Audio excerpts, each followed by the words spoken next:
And let's get there. Union, Jackass and Greatest Briton. Very excited about this one. So, Rebecca, your Greatest Briton.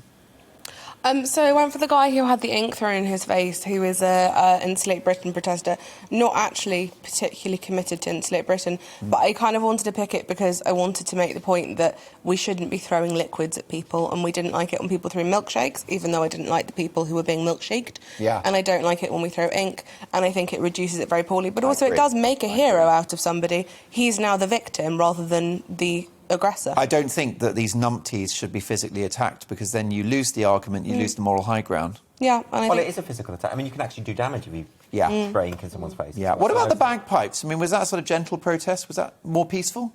I mean, I hate bagpipes, so I suppose... I know if that would be worse. Scottish people, but that's not pleasant either. But no, I mean, noise is a different thing. But I think actual physical interaction of any kind, you know, I just think, no. Yeah, it's an inevitability. It is a little bit in it, no, definitely. So, OK, well, briefly, Andrew, just haven't got long to power through these. Your Greatest Briton?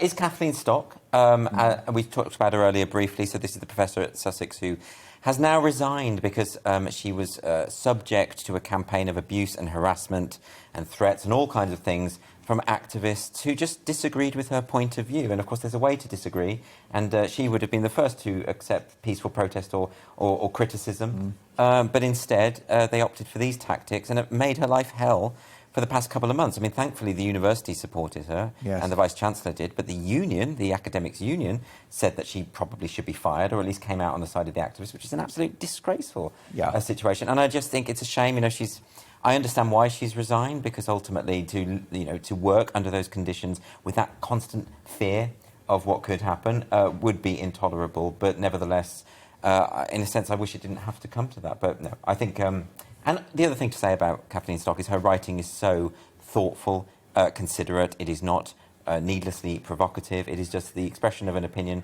It does not lack humanity in the way that the activists are pretending. And I'm assuming that actually they haven't read it. Now she'll have a bigger platform. We are only a few seconds, Dominique. I'm so sorry, but your Greatest Briton? Mine is Adam Brooks, who's Essex PR on Brilliant, Twitter, man. Republican, anti-lockdown Hospitality. activist. Yeah, he did a tweet recently about him feeling tired and sort of worn down, and I said to him, you know, basically keep it up, because the data that he publishes and everything, it keeps people sane, it keeps me sane, so I just wanted to do a little tribute there.